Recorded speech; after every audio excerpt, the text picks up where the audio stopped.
মানব কল্যাণ trust এমন এক জায়গা যেখানে হাসি, ভালোবাসা আর সাহসের গল্প লেখা হয় প্রতিদিন। আর সেখানেই হাজির হলেন জনপ্রিয় অভিনেতা মুশফিক আর ফারহান।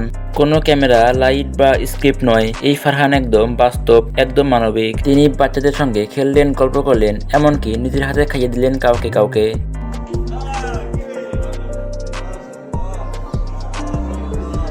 এই ছোট ছোট মুহূর্তগুলোই ফুটে উঠলো একটা বিশাল সত্য। তিনি শুধু পর্দার তারকা নয়, তিনি একজন ভালো মানুষ। অনেকেই হয়তো ভাবেন এসব প্রচারের জন্য, কিন্তু আজকের দিনটা প্রমাণ করলো আসলে ভালোবাসা নিঃস্বার্থ হয়।